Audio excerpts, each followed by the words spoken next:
अस्सलाम वालेकुम guys. So yes, मैं वापस आ चुकी हूँ। I am back home. Pakistan का ट्रिप बहुत ही अच्छा रहा। लोगों से मुलाकात कैसी रही उसके ऊपर भी एक व्लॉग जरूर बनाऊंगी, लेकिन उससे पहले आज कुछ इंपॉर्टेंट बातें। डॉक्टर फातिमा जो हैं उनके ऊपर कुछ तबसरा। मेरा ये मानना क्यों है कि बच्ची को शेल्टर होम में अब नहीं रहना चाहिए, और ये सारे तमाशे आखिर क्यों हो रहे हैं, खासतौर पे ये डॉक्टर फातिमा वाला तमाशा क्यों हुआ। Let's talk a bit about that. I think कि डॉक्टर फातिमा एक बहुत ही बड़ा तमाशा है। I'm not making fun of her. I support mental health completely. लेकिन obviously डॉक्टर फातिमा को खुद साइकोलॉजिकल कुछ प्रॉब्लम्स हैं। ये केस ने उनके प्रॉब्लम्स को ट्रिगर किया, जिसकी वजह से उनके ऊपर एक बहुत ही बुरा इम्पैक्ट पड़ा है। उन्होंने अपनी तो रिपोर्ट्स भी पब्लिक कर दी हैं। यार, कौन सी ऐसी डॉक्टर होती है, कौन सा ऐसा प्रोफेशनल होता है जो अपनी रिपोर्ट्स पब्लिक कर दे और फिर बोले इसको ज्यादा से ज्यादा शेयर करें। मैंने उनकी रिपोर्ट्स को खुद पढ़ा है। उसके अंदर वो फरमाती हैं कि उनको 5000 रुपीज दिए गए मेहदी साहब की तरफ से, और एक अनस्टिच्ड जोड़ा दिया गया। लेट्स नॉट फॉरगेट कि जोड़ा अनस्टिच्ड था। मजीद कहती हैं कि उनको ड्रग्स दी गई चाय में घोल के, जिसकी वजह से उनका दिमाग ऑल्टर हो जाता है। तो यहाँ पे ही आप डॉक्टर फातिमा के झूठ का सीक्वेंस नोटिस करें कि वो बंदी कहती है कि चाय में मिला के मुझे ड्रग्स दिए, मैंने चाय पी, ड्रग्स मेरे सिस्टम के अंदर जाते हैं, मैं करती हूँ टेक्स्ट मैसेज करते ही मुझे एकदम से एहसास होता है ये मैं नहीं हूँ, ये ड्रग्स के इन्फ्लुएंस में मैं कर रही हूँ। फिर मैं एकदम से रियलाइज होने के बाद मैं जाती हूँ भागी भागी लैब में, जाके अपना टेस्ट करवाती हूँ ताकि पता चल जाए, एक सबूत आ जाए कि जी हाँ जी मुझे ड्रग्स दिए गए थे।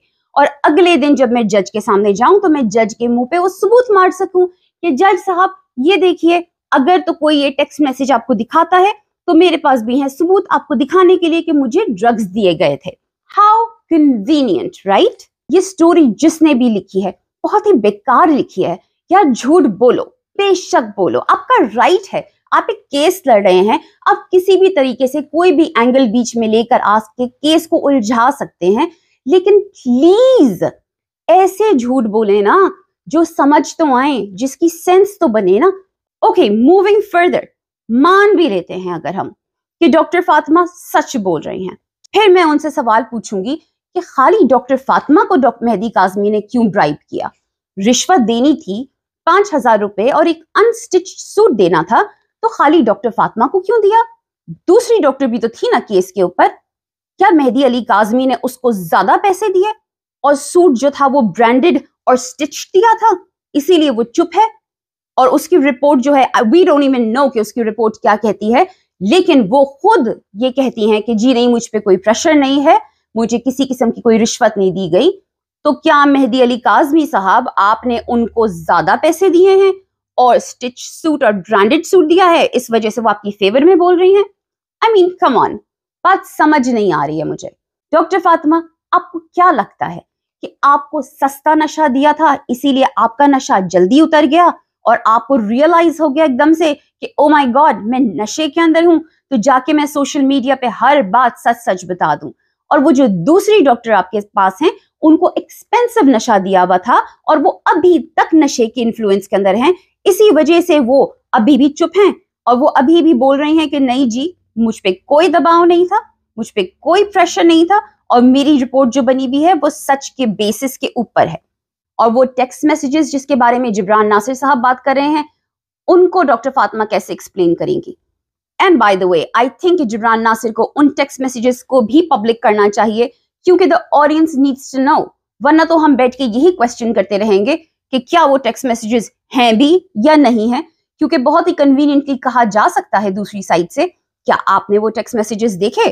तो फिर आप कैसे बिलीव कर सकते हैं कि वो टेक्स्ट मैसेजेस एग्जिस्ट करते भी हैं या नहीं?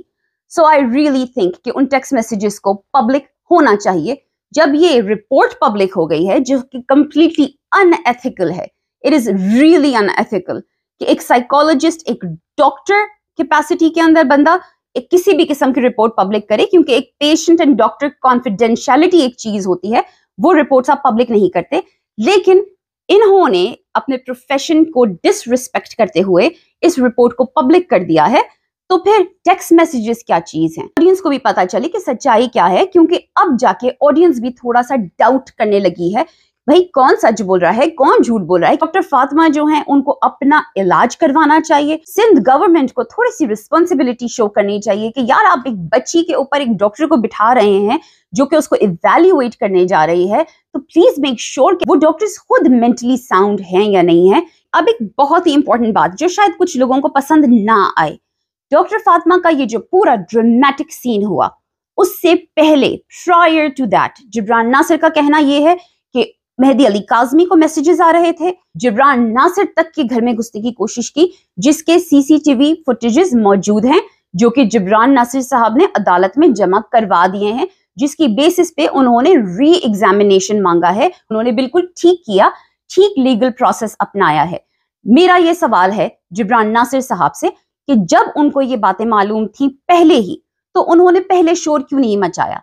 उन्होंने पहले ये डिमांड क्यों नहीं की कि डॉक्टर फातिमा को चेंज किया जाए?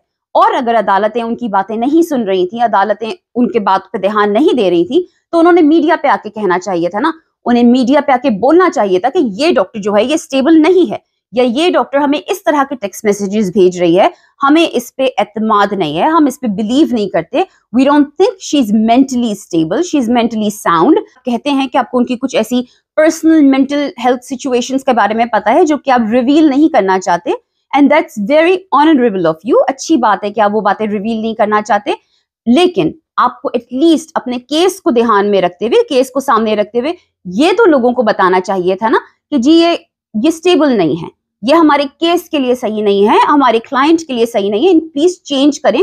हमने अदालतों में रिक्वेस्ट डाल दी है, एप्लीकेशन डाल दी है, तो अब हम चाहते हैं कि मीडिया का भी प्रेशर पड़े इसके ऊपर। ये चीज तो आपको करनी चाहिए थी, क्यों नहीं की? आई थिंक ये एक बहुत लिजिट अवाम का भी सवाल है कि ये बात पहले क्यों नहीं सामने आई जिब्रान नासिर और मेहदी काज़मी की तरफ से। ये बात तब सामने क्यों आई जब डॉक्टर फातिमा कोर्ट रूम के अंदर से चीखती चिल्लाती अपना सर पकड़ती हुई बाहर निकली हैं। This should have come out way before the entire drama happened. हो सकता है कि मेरी नॉलेज में इस तरह की कोई बात ना हो और आपने ऐसी कोई एप्लीकेशन ऑलरेडी दे दी हो। अगर ये बात है तो मैं उसके लिए मुआज़रत चाहती हूँ, लेकिन अगर ऐसी कोई बात नहीं है तो मेरा सवाल अपनी जगह पर है कि आपने ऐसा कदम पहले क्यों नहीं उठाया। मूविंग ऑन, तो ये ड्रामे क्यों हो रहे हैं? मैंने एक व्लॉग देखा जिसमें एक मैडम रो रही थी, बकायदा एक्टिंग हो रही थी, क्योंकि ये केस जो है ना ये उस बच्ची का नहीं रहा है। उनको उस बच्ची से शुरू दिन से ही कोई लगाव नहीं था। हाँ, उस डेंगू मच्छर से, जहीर से शायद थोड़ा बहुत कोई लगाव हो, लेकिन उस लगाव का रीजन जो है ना वो ना जहीर है और ना ही वो बच्ची है। उस लगाव का रीजन जो है वो है डॉलर्स, मनी। और लगाव खाली इस साइड को या उस साइड को नहीं, दोनों ही साइड को है। दोनों ही साइड में सिंसेरिटी कहीं पर भी नहीं है। मैं ये नहीं कहूंगी कि सभी लोग इनसिंसियर हैं, लेकिन हाँ, majority of them are very very insincere. तो चाहते ही नहीं है कि केस सॉल्व हो, तभी तो आए दिन ये तमाशे, आए दिन ये ड्रामे, आए दिन कोई ना कोई प्रोपेगेंडा सोशल मीडिया के ऊपर चलता ही रहता है ताकि इन लोगों की रोजी रोटी बनी रहे। I am very very sure कि कोई FIA के ऑफिस जाएगा इनमें से तो वो लोग भी इनके पीठ पीछे हंसते ही होंगे और इनकी किसी भी रिपोर्ट को सीरियसली नहीं लेते होंगे। हर दूसरे दिन किसी एक ने दूसरे के ऊपर FIA की रिपोर्ट फाइल की होती है, किसी एक ने दूसरे के ऊपर रिपोर्ट फाइल की हुई होती है। तमाशा बना के रख लिया है सबने। और रिपोर्ट्स का होता क्या है आखिर? कभी भी आपको किसी भी रिपोर्ट का एंड पता चलता है क्या हुआ है? नेवर। किसी भी लीगल प्रोसीडिंग्स का एंड क्या हुआ? किसी भी इल्जाम के बाद क्या हुआ? एक के बाद एक ये ऐसा उलझा के रखते हैं आप लोगों को कि आप पिछले इल्जाम के बारे में भूल ही जाते हैं। पिछली जो इन्होंने सेंसेशन फैलाई हुई होती है कि अब हम आपको ये बताने वाले हैं, आप लोग भूल जाते हैं कि जो बताने वाले थे वो तो बताया ही नहीं, एक और नया शोशा छोड़ दिया। तो ये स्ट्रैटेजी होती है इन लोगों की, सिर्फ और सिर्फ व्यूज और डॉलर्स गेन करने के लिए। और ये सिर्फ एक साइड के ऊपर नहीं हो रहा है, ये दोनों साइड के ऊपर हो रहा है।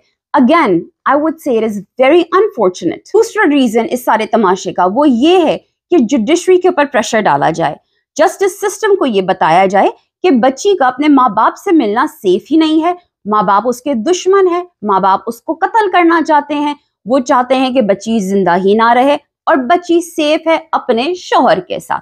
वो शौहर जिसको जस्टिस सिस्टम ही कह चुका है कि वो तो मेन अक्यूज्ड है। तो अब ये सारा का सारा तमाशा इसलिए है कि जो डेंगू मच्छर है जहीर साहब, उन्होंने एप्लीकेशन दी हुई है मुलाकात की, तो वो एप्लीकेशन अप्रूव हो जाए। I am telling you guys, अगर ये एप्लीकेशन अप्रूव हो गई तो पूरी दुनिया जो है वो पाकिस्तान के जस्टिस सिस्टम के ऊपर सिर्फ और सिर्फ हंसेगी, क्योंकि पाकिस्तान का जस्टिस सिस्टम सिर्फ वाहिद जस्टिस सिस्टम होगा जिसने मेन अक्यूज्ड को इजाजत दी हुई होगी विक्टिम से मिलने की। एंड प्लीज, आप में से जो लोग भी कमेंट के अंदर ये लिखेंगे कि वो बच्ची विक्टिम नहीं है, तो प्लीज सोच समझ के लिखिएगा, क्योंकि उसको हर कोर्ट डॉक्यूमेंट के अंदर माइनर भी कहा जाता है और विक्टिम भी कहा जाता है। अच्छा जी, आखिर में मेरा ये मानना क्यों है कि बच्ची को अब शेल्टर होम में नहीं रहना चाहिए, क्योंकि मैं खुद अपने आप को उसकी जगह रख के अगर सोचूं तो मैं क्यों उस शेल्टर होम की दीवारों के अंदर जकड़ी हुई कैदी की जिंदगी गुजारना पसंद करूंगी। I wouldn't like that. तो मेरा मानना यह है कि बच्ची को वाकई में शेल्टर होम में नहीं रहना चाहिए। She should be with her parents. उसको अपने माँ बाप के पास होना चाहिए, उसको अपने घर में, अपने माहौल में, अपनी बहनों के पास होना चाहिए। मेरा बिल्कुल मानना ये नहीं है कि उसके माँ बाप उसके दुश्मन हैं या उसके माँ बाप उसका कत्ल करना चाहते हैं। Absolutely not. हाँ, उसको साइकियाट्रिक केयर की जरूरत है, उसको काउंसलिंग की जरूरत है, बल्कि उसकी पूरी फैमिली को काउंसलिंग की जरूरत है, और उन सबको ये सारी चीजें मिलनी चाहिए। लेकिन इसका ये मतलब नहीं है कि उसको कैदी की तरह आप शेल्टर होम के अंदर रखें और उसको सजा मिले, क्योंकि यहाँ पर जहीर भी बाहर है, फ्री है, जबकि मेन अक्यूज तो वो है, उसे जेल की सलाखों के पीछे होना चाहिए, उसको कैद के अंदर होना चाहिए। लेकिन नहीं, यहाँ कैद में कौन है?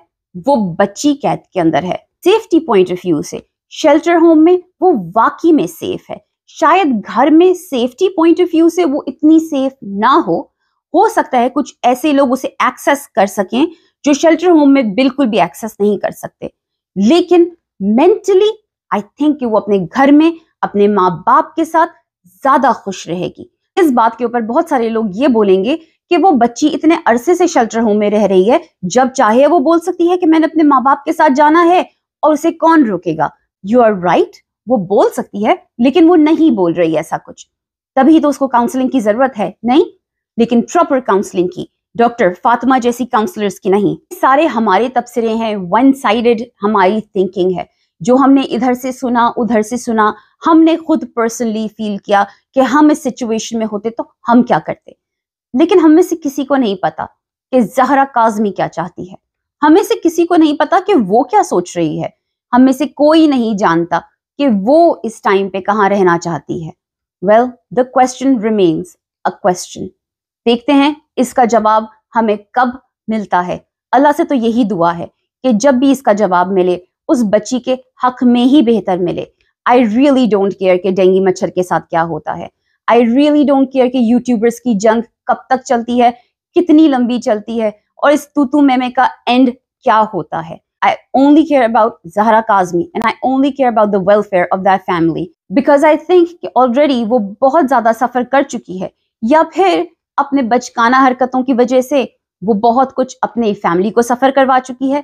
Either ways, the entire family, including Zahra Kazmi, Mehdi Ali Kazmi, Saima Kazmi and the two little daughters, वो सब लोग बहुत ज़्यादा ट्रॉमा से गुजर चुके हैं। And I think it's about time कि उस फैमिली को एक ब्रेक मिले जस्टिस सिस्टम की तरफ से, मीडिया की तरफ से, और उनको सुकून का सांस लेने का मौका मिले, ताकि वो एक नॉर्मल रूटीन में आ सके, अपनी नॉर्मल लाइफ जी सकें। कॉन्स्टेंटली अंडर द माइक्रोस्कोप रहना आसान नहीं होता। With that guys, take care, अल्लाह हाफिज and I will see you letter.